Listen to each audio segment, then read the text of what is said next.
오늘 말씀의 제목을 하나님의 뜻을 따라 살아가는 그리스도인이라고 이해했습니다. 저와 여러분들은 예수 그리스도를 따르는, 예수 그리스도를 믿는, 예수 그리스도를 구주로 고백하고 주인으로 모시며 그분을 향해 믿고 나아가기를 원하는 그리스도인들이시죠.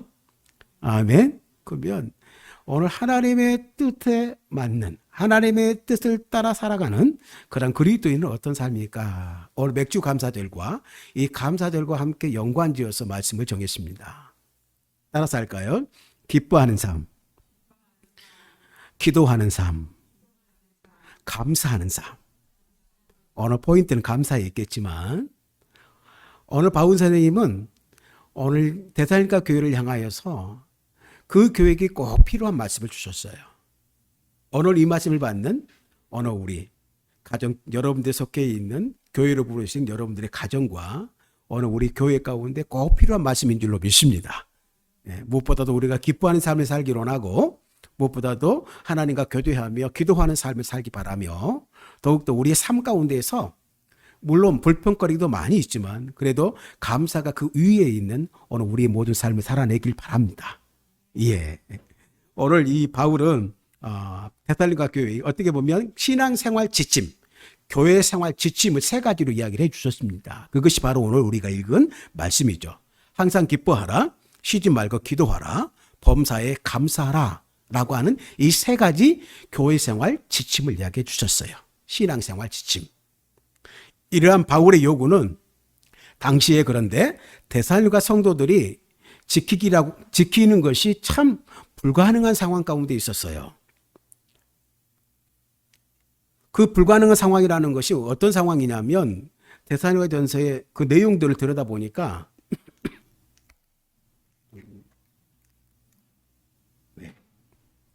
이런 실정이었단 말이죠. 데살로니가 전서 1장 6절에 보면 또 너희는 많은 환난 가운데서라고 말하고 있고 또한 3장 3절에 보면 아무도 이 여러 환난 중에 흔들리지 않게 하게 하렴이라 라고 말했습니다. 지금 데살로니가 교회는 어떤 상황입니까? 고통 가운데 있어요. 환난 가운데 있어요. 그것도 많은 환난 가운데 있어요. 근데 거기에서 기뻐하라, 그리고 기도하라, 감사하라. 기도하라라고 하는 말은 빼더라도 기뻐하라, 감사하라 그런 상황이 안 된다는 것이죠. 저와 여러분들이 많이 힘들 때, 어려울 때는 기도하기도 숨쉬기도 힘든 그러한 시간들이 있지 않습니까? 오늘 그런 시간이 오늘 데살로니가 교회 가운데 임했다라고 하는 것이죠. 그런데 그런 교회를 향해서 또한 다른 이 시대에 너희가 맞는 신앙의 지침, 처방을 해준 거예요. 기뻐해야 된다, 감사해야 된다, 기도해야 된다라고 하는 세 가지 지침을 이야기해 주세요. 처방법을 이야기해 주셨단 말이에요. 세워진 지 얼마 되지 않은 이 데살로니가 교회 입장에서는 감당하기 참 어려운 지침이었어요. 외부의 핍박이 심했고 지도자 바울은 그 교회를 세웠던 바울은 데살로니가를 떠나서 지금 다른 곳에 있습니다. 이런 여러 가지 핍박 중에 있는 성도들을 향해서 바울 사도는 기뻐해라, 기도해라, 감사해라. 그것도 가끔이 아니라 항상 늘 쉬지 말고 라고 하는 그 지침을 주셨다라고 하는 것이죠. 우리가 데살로니가 교인이라고 한다면 바울을 향해서 뭐라고 말하겠습니까? 목사님은 그것도 우리 사정도 모르시면서 저렇게 말을 한다고. 그럴 때 많지요, 여러분들도? 그렇죠? 목사님 뭘 알아요? 직장인들의 서름을 알아요. 라고 말할 수 있는 것이고. 그렇잖아요. 근데 물론 바울 사도는 그 소식을 들었죠. 힘들다는 소식을. 그렇기 때문에 이 편지를 썼을 거 아니겠습니까? 그렇죠? 알고 있었어요. 그럼에도 불구하고 이렇게 성도들을 향해서 그래도 기도해야 됩니다. 집사님. 그래도 기뻐할 수 있는 믿음이 있어야 됩니다. 감사하는 삶을 살아내야 합니다. 라고. 왜 살아내야 된다고 하는 것일까요? 힘들기 때문입니다. 그렇기 때문에 오늘 바울은 그 모든 것을 알고 있음에도 불구하고 그런 이야기를 꺼냈어요. 참 여기 오셔서 함께 이 시간을 지나면서 함께 그런 이야기를 한다고 한다면 그것은 어떻게 보면 설득이 되겠는데 그렇지 못할 때가 많이 있지 않습니까? 오늘 대단한 교회가 그런 경우라는 것이죠. 그런데요, 이 말씀 가운데 사도 바울이 이렇게 말씀하신 그에 대한 원인과 그에 대한 대안이 있었다라고 하는 것이죠. 그것이 무엇이냐면 함께 읽겠습니다. 시작. 또 너희는 만 환난 가운데서 성령의 기쁨으로 말씀을 받아라고 말했습니다. 그들은 어떤 기쁨이 진짜 기쁨인지를 알았다라고 하는 거예요.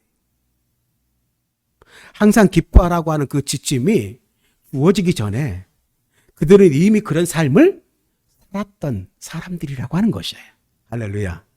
예. 어떻게 이런 일이 가능했까? 아니, 가능했을까, 그러면? 뭐라고 말합니까? 성령의 기쁨으로 말씀을 받은 경험이 있다라고 하는 것이죠. 그들 안에는 무엇이 있었다고요? 성령 하나님께서 들어오셔서 그 기쁨의 열매를 그들이 경험했다라고 하는 것입니다. 저와 여러분들이 그런 하나님 앞에서의 성령의 그 기쁨을 누린 경험들이 있을 줄로 믿습니다. 오늘 우리는 어떻게 보면 원망하고 불평하는 쪽에 길이 더 달라 있어요. 그러니 그 앞에서 기쁩니다. 기뻐하기라고 하는 것은 또한 기도한다라고 하는 것은 또한 감사하다라고 고백한다라고 말하고 하는 것은 저절로 이루어질 수 있는 것이 아닌 것입니다. 바울은 이런 상황을 너무나도 잘 알고 있었어요. 인간적인 의지로는 상황과 환경을 뛰어넘을 수 없다라고 하는 것을 너무나도, 아니 자기 자신도 그것을 먼저 경험했기 때문에 이 데살로니가 교회 성도들이 교회가 그런 상황임을 너무나도 잘 알고 있었어요. 그래서 바울은 나의 의지가 아닌, 나의 힘이 아닌, 나의 능력이 아닌 누구의 도우심으로? 성령의 도우심이 있어야 그 환경과 상황을 뛰어넘어서 기뻐할 수 있고 또한 기쁨을 누릴 수 있다라고 권면하고 있는 것이에요. 그러면 오늘 우리에게 이런 기도가 필요하겠죠. 아버지 하나님, 제 삶에 온전한 감사가 회복되어지기를 원합니다. 이것이 가능하기라고 하는 것은 먼저 말씀을 주십시오. 그리고 말씀대로 살아갈 수 있도록 성령께서 그 은혜의 길을 인도해 주시길 원합니다. 라는 기도가 오늘 우리 안에 있어야 된다라고 하는 것이죠. 이런 사모함으로 가지고 살아갈 때 오늘 우리도 이 데살로니가 교회가 성도들이 먼저 경험했던 그 성령의 기쁨, 또한 극심한 고난 속에서도 기쁨과 감사를 잃지 않는 삶을 살 수 있을 것이다 라고 하는 것입니다. 할렐루야. 예. 17절에 쉬지 말고 기도하라고 하는 말씀도 마찬가지죠. 이 말씀이 여러분들의 귀에는 어떻게 들릴지 모르겠지만 쉬지 말고 기도해라? 그러면 기도원 들어가야 되겠네? 온종일 기도원에 들어가서 온종일 기도만 하라는 뜻인가? 그런 뜻은 아니겠죠. 오늘 우리의 삶이 있는데 이 말씀은 어떤 것에 대한 이야기냐면 영향력에 대한 문제입니다. 즉 그만큼 뭐예요? 기도하라고 하는 것은 누구에게 기도하는 것입니까? 하나님께 기도하는 것입니다. 물론 기뻐하는 것, 기도하는 것, 감사하는 것도 다 하나님과의 연관적인 어떤 부분들이 있지만 여기에서 중심에 있는 기도하라고 하는 그런 삶은 뭐냐면 하나님을 의식하는 것이거든요. 할렐루야. 즉 하나님을 의식하는 삶을 살 때 기도할 수 있다고 하는 것이에요. 즉 하루의 삶 가운데 하나님에 대한 의존도를 조금씩 높여가라라고 말씀하고 계시는 것이죠. 할렐루야. 여러분 밥 먹을 때만 기도하는 것이 아니라 일어나서 또한 출근할 때 학교에 도착해서 직장에 도착해서 그리고 점심을 드시고 점심을 또한 드시고 난 다음에 오후의 삶을 위해서 계속 기도하는 삶. 그 말 무슨 말이냐면 하나님을 의존하는 그 의존도를 높여라 라고 말하고 있는 것이죠. 18절에 범사에 감사하라라는 말씀도 같은 의미라고 볼 수 있어요. 우리의 삶 속에서요, 늘 하나님을 의식하고 그분에 대한 의존도를 잊지 말고 않는다고 한다면 우리는 고난 속에서도 감사할 수 있다라고 하는 의미로 우리가 이 말씀을 받아들여야 된다라고 하는 것이죠. 왜요? 바울 또한 이런 어떻게 보면 능력이 있는 삶을 살아냈기 때문입니다. 자기가 경험하지 않는 것을 남에게 이야기하면 설득력이 다 떨어진다고 그러잖아요. 그렇죠? 바울은 이 성도들에게 또한 교회에게 해주는 권면의 말씀은 당신이 다 경험해 봤다는 거예요. 그렇기 때문에 자신 있게 너는 나를 본받는 자가 되어라 라고 말할 수 있는 신앙의 모델이 될 수 있다고 말해요. 오늘 저와 여러분들이 바울 선생님처럼 그렇게 나를 본받는 자가 되어라 라고 말할 수 있는, 아니 신앙적인 면에서는 그렇게 되길 원한다 라고 할 수 있는 그런 믿음의 사람들 꼭 되시길 주님의 이름으로 축복합니다. 이 데살로니가 교회에 이렇게 말할 수 있었던 이유는 뭐냐면 함께 읽겠습니다. 시작. 무리가 일제히 일어나 고발하니 상관들이 옷을 찢어 벗기고 매로 치라 하여 많이 친 후에 옥에 가두고 간수에게 명하여 든든히 지키라 하니 그가 이러한 명령을 받아 그들을 깊은 옥에 가두고 그 발을 차고에 든든히 채웠더니 라고 말합니다. 지금 바울이 복음을 전하다가요, 예수님의 말씀을 전하다가 전도하다가 바울과 실라와 함께 더불어 감옥에 갇히는, 그래서 이런 어떻게 보면 형국을 맞는 어떤 고초에 겪고 있는 모습을 보게 됩니다. 복음을 전하다가 엄청난 곤욕을 치르고 핍박을 당하고 두들겨 맞고 감옥에 들어간 상황이죠. 어떻게 꼼짝달 새 없이 없는, 그런데 이런 상황 가운데에서 그들 둘이 취한 태도 너무나 잘 아시죠? 함께 읽겠습니다. 시작. 한밤중에 바울과 실라가 기도하고 하나님을 찬송했다라고 말해요. 한밤중에. 그들의 상황, 그들의 환경은 변하지 않았어요.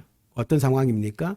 데살로니가 교회의 그런 상황처럼, 물론 데살로니가 교회보다 더 암울한 상황이지만 바울과 실라는, 이렇게 권면하고 있는 바울은 어떻게 정말 그것을 뛰어넘고 극복하고 감사와 찬양을 들리고 있는 모습을 보게 됩니다. 참 부럽지 않아요? 저는 참 이 말씀을 준비하면서 부럽다라는 생각이 들어요. 나는 조금만 힘들면 먼저 찬양보다는 불평이 먼저 나가는데, 원망이 나가는데, 알죠? 내가 하나님을 잘 사랑한다는 거 알아요. 사랑함에도 불구하고 원망하죠. 여러분들도 마찬가지잖아요. 부모님 사랑해요. 사랑하는 거 알거든요. 근데 원망하고 불평하잖아요. 목사님도 똑같아요. 근데 그건 어릴 때 이야기예요. 신앙의 성숙이 이루어지면 내 상황을 바로 알고 하나님 그것을 극복하고 내 스스로 하나님을 감사하고 찬양할 수 있는 상황이 되어진다라고 하는 것이에요. 할렐루야. 저와 여러분들이 그 어린 신앙에서 벗어나길 주님의 이름으로 축복합니다. 예. 그렇다고 해서 하나님이 뭐라고 하시는 건 아니에요. 여러분이 부모님들이 자녀들을 향해 뭐라고 말하는 것은 아니죠. 많은 경우가 틀릴 수 있겠지만 오늘 이 바울과 실라는 그런 모습을 보여주고 있는 거예요. 실제 우리들의 삶 속에서 그렇게 능력으로 나타나기를 간절히 소망합니다. 이런 삶 가운데서 이루어지기 위해서 반드시 명심해야 할 것에 대해서 오늘 골로새서는 이렇게 말씀하십니다. 시작. 그리스도의 말씀이 너희 속에 풍성히 거하여 모든 지혜로 피차 가르치며 권면하고 시와 찬송과 신령한 노래를 부르며 감사하는 마음으로 하나님을 찬양하고 또 무엇을 하든지 말이나 일이나 다 주 예수의 이름으로 하고 그를 힘입어 하나님 아버지께 감사하라. 끝으로 감사하라고 말씀하고 계시는데, 즉 골로새 교회에 대한 이렇게 말씀하시는 이유 또한 또 마찬가지인 것입니다. 즉 뭐냐면 오늘 우리가 상황을 뛰어넘고 환경을 뛰어넘어서 어떻게 보면 이 바울과 실라처럼 감사와 찬양이 넘쳐나는, 오늘 데살로니가 교회를 향하여 주어진 바울의 그 권면에 나오는 감사하고 기뻐하고 기도하는 삶을 살아낼 수 있는 것은 무엇이 있는 어떤 그 가장 중요한 전제가 있는데, 그것이 어떨 때 가능한가라고 하는 것이 뭐냐면 그리스도의 말씀이 내 안에 우리 속에 풍성히 거할 때. 어떻게 거할 때? 풍성히가 할 때 조금 구하면 안 돼요. 풍성히가 할 때. 그래서 말씀을 가까이 해야 되는 것이고, 말씀을 늘 묵상해야 되는 것입니다. 오늘 본문에 뭐라고 말합니까? 그 말씀이 있을 때 가르치고 권면할 수 있다라고 하는 거예요. 자녀들을 권면하고 또한 공동체 안에서는 그 말씀을 나누다 보면 그 가운데 뭐가 흐른다고 그랬어요? 감사함이 넘치게 될 것이다 라고 하는 거예요. 그러므로 저와 여러분들의 가정 가운데 정말 하나님의 말씀이 넘쳐서 여러분들이 행복하고 감사가 넘치는 그런 가장 큰 원인, 큰 전제는 뭐냐면 하나님의 말씀이 여러분이 가정 안에 흐를 때예요. 할렐루야. 넘쳐날 때예요. 돈이 넘쳐나서 행복하고 감사한 것이 아니라 하나님의 말씀이 풍성히 거할 때 우리가 감사하고 행복할 수 있다라고 하는 것이에요. 또한 두 번째로 이 상황을 뛰어넘고 환경을 뛰어넘어서 바울처럼 신라처럼 데살로니가 교회 성도들처럼 감사와 찬양이 넘쳐나는 인생을 살아나기 위해서 두 번째 전제가 뭐냐면 바울 선생님이 그렇게 말씀하시는 거예요. 아니 다윗은 그렇게 이야기하고 있는 거예요. 감사하는 삶을 살기로 결단하는 것입니다. 따라서 할까요? 감사하는 삶을 결단하다. 네. 시편 34편 1절 3절에 내가 여호와를 항상 송축하며 내 입술로 항상 주를 찬양하리이다. 내 영혼이 여호와를 자랑하리니 공고한 자들이 이를 듣고 기뻐하리로다. 나와 함께 여호와를 광대하시다 하며 함께 그의 이름을 높이세. 어떻게 보면 그냥 읽으면 평이하게 보이는 다윗의 찬양, 그 시편 150편 가운데 하나의 찬양일 수 있어요. 삶의 찬양. 하지만 20편에 붙인 표제를 보게 되어지면 정말 엄청납니다. 함께 읽을까요? 시작. 다윗이 아비멜렉 앞에서 미친 채 하다가 쫓겨나서 지은 시다. 다윗이 그 당시에 적대국이었던 블레셋 왕 아비멜렉 앞에서 미친 채 하다가 쫓겨났던 시다. 사울왕이 다윗을 죽이려고 죽어라 쫓아다녀요. 다윗은 도망가다 이제 이스라엘 땅에서 도망갈 데가 없어요. 그래서 이웃나라인 적국이었던 블레셋으로 들어간 거예요. 마지못해서. 근데 왕에게 잡혔네요. 그래서 그 목숨을 부지하겠다고 침을 질질 흘리며 미친 사람 행세하다가 겨우 목숨을 건진 상황이란 말이에요. 그때 뒤었던 시예요. 다윗은 구차하게 목숨 부지하겠다고 적 앞에서 침을 질질 흘리는, 여러분들이 성경 동화에서 들었던 그 다윗은 어디 가고, 골리앗 앞에 그 다윗은 어디 가고, 지금 목숨 부지하고 있는, 침 진질 흘리면서 미친 채 하고 있는, 연극하고 있는, 쇼하고 있는 다윗의 모습을 볼 때 어때요? 실망스러워요? 그런데 그런 순간에 어떻게 이런 감사와 찬양이 넘치는 그 시를 쓸 수 있을까? 가만히 보면 1절에 그 답이 있어요. 함께 읽겠습니다. 내가 여호와를 항상 송축하며 내 입술로 항상 주를 찬양하나이다. 하리이다라고 하는 말은 무슨 말이에요? 하겠다라고 하는 의지잖아요. 결단이잖아요. 물론 바울도 그랬습니다.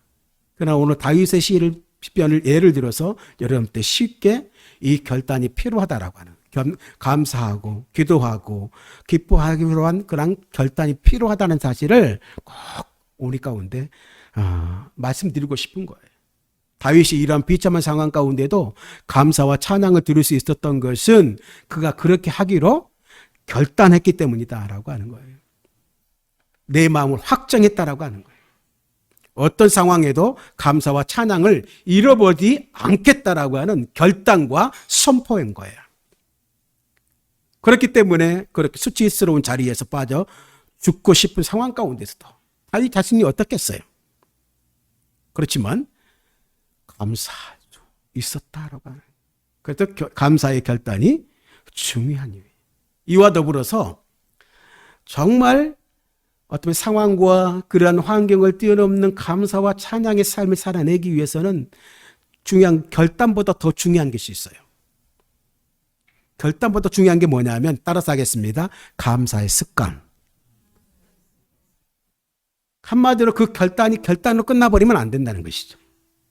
감사는 결단만 한다고 되는 것은 아니잖아요. 그렇죠? 그래서 습관이 만들어져야 돼요. 유딘 피터슨이라고 하는 목사님은 그의 메시지라고 하는 성경, 즉 의역의 성경이에요. 쉽게 알아볼 수 있도록 알 수 있도록 쓰여진 의역된 성경책인데 이렇게 이야기를 하고 있어요. 함께 읽겠습니다. 무슨 일에든지 기뻐하십시오. 항상 기도하십시오. 무슨 일에든지 하나님께 감사하십시오. 이것이야말로 하나님께서 그리스도 주 안에 있는 여러분에게 바라시는 무엇입니다? 생활 방식입니다. 하나님의 뜻을 이렇게 의역했어요. 감사가 생활 방식이 될 때까지 지속적으로 몸부림쳐야 된다라고 하는 것이죠. 내 인생에서 감사의 길이 만들어질 때까지 계속 그 길을 걸어야 된다라고 하는 거예요. 오늘 우리 안에는 죄성이 남아 있기 때문에 죄성에 길들여진 오늘 우리는 항상 불평, 불만의 길을 먼저 앞서가요. 더 많이 만들어내는 것이 사실이에요. 그러므로 아무 생각 없이 우리가 자연스럽게 흘러나오는 것이 불평의 불만이라는 것이에요. 그건 어쩔 수가 없어요. 하지만 이것은 하나님이 바라시는 것이 생활 방식이 아니다라고 분명히 말씀드리고 있잖아요. 오늘 우리가 변화를 받아 변화받은 그리스도인이라고 한다면 반드시 감사의 길을 만들어 가야 된다라고 하는 것이죠. 할렐루야. 감사의 생활 방식이 우리 삶 가운데 남게 돼야 된다고 하는 것입니다. 습관적으로. 이것을 만들어내는 것. 또한 오늘 본문에 기뻐하라, 기도하라, 감사하라고 하는 언어로 보면 다 현재형이에요. 문법적으로 보자고 한다면 이례적인 권면이 아니라 지속적인 권면의 성격을 지니고 있다 이렇게 이야기합니다. 즉 우리가 양치질 하잖아요. 양치질 어제 했으니까 오늘 아침엔 안 해도 되네요? 여러분들 애들한테 그렇게 이야기하나요? 그렇지 않잖아요.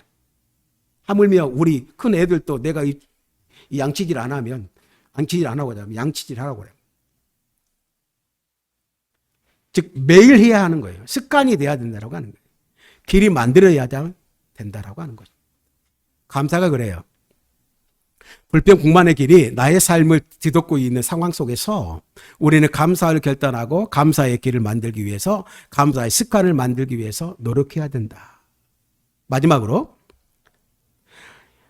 저는 이것이면 다 끝난다고 생각해요. 상황을 뛰어넘고 환경을 뛰어넘어 바울과 실라처럼 데살로니가 교회 성도들처럼 감사와 찬양이 넘치는 삶을 살아낼 수 있는 가장 중요한 여건 중에 가장 중요한 것이 뭐냐면 따라서 하겠습니다. 십자가 은혜에 대한 감사의 회복이 있어야 합니다. 시작. 어떤 것보다도 우리가 십자가만 생각하면 그렇잖아요. 어떤 일을 하더라도 여러분들이 알고 있는 그 예수님의 그 우리를 향한 그 희생의 상징인 십자가만 생각한다면 내 주변의 모든 환경과 어떤 형편들이 문제될 거 아니잖아요. 거기에서 우리가 감사가 나오잖아요. 우리가 아직 죄인 되었을 때에 기약대로 그리스도께서 경건하지 아니하는 자를 위하여 죽으셨도다. 우리가 아직 죄인 되었을 때에 그리스도께서 우리를 위하여 죽으심으로 하나님께서 우리에 대한 자기의 사랑을 확증하셨느니라. 저는 개인적으로 이 십자가의 사랑에 대한 감사와 감격이 먼저 회복되어진다라고 한다면 나머지는 그냥 따라온다고 저는 생각하는 사람이에요. 하나님을 향하는 감사, 나를 구원해 주신 그 은혜에 대한 기쁨, 놀라운 역사를 만들어 내는 것이 바로 예수 그리스도의 온전한 십자가이십니다. 그러므로 우리가 날마다 말씀을 묵상하고 십자가를 묵상할 수 있는 사람들이 되어야 돼요. 저와 여러분들의 가정 가운데 오늘 교회 공동체 가운데 항상 우리의 심령 가운데 세워져야 할 것이 무엇이냐면 다른 것이 아니에요. 오직 예수 그리스도의 십자가가 세워질 때에 우리는 거기에서 우리를 그것을 묵상하며 바라보며 늘 감사와 기쁨과 그분 앞에 기도하는 삶을 살아낼 수 있다라고 하는 것입니다. 말씀 마치겠습니다. 그러므로 오늘 여기에서 기뻐하며 살겠습니다. 감사하며 살겠습니다. 기도하며 살겠습니다. 하나님의 뜻, 하나님의 생활 방식, 하나님이 원하시는 그것을 위하여 살아가겠습니다. 라고 결단할 수 있어야 된다라고 하는 것입니다. 오늘 특별히 맥주 감사절 날에 감사해야 할 그 이유를 따지고 분석하는 것도 필요하겠지만 때로는 군인의 명령에 순종하듯이 단순한 마음으로 감사의 삶을 한번 살아보면 결단하는 그런 삶을 살아가는 우리가 되어지길 원합니다. 그러면 그 결단 속에서 기뻐할 수 있는, 기도할 수 있는, 또한 감사할 수 있는 힘과 능력이 우리 가운데 생겨나는 경험을 하시게 될 겁니다. 할렐루야. 따지지 말고 결단하고 순종해 보시길 간절히 소원합니다. 우리 모두가 순종함으로써 우리의 이론과 논리를 뛰어넘어서 상황과 환경을 뛰어넘어서 하나님의 뜻을 살아내는 멋진 진정한 하늘이 공동체 예수 그리스도의 그리스도인들이 되시길 주님의 이름으로 축복합니다. 그러므로 그리스도의 온전하신 그 풍성하신 은혜와 사랑이 저와 여러분들 가운데 넘쳐나길 주님의 이름으로 축복합니다.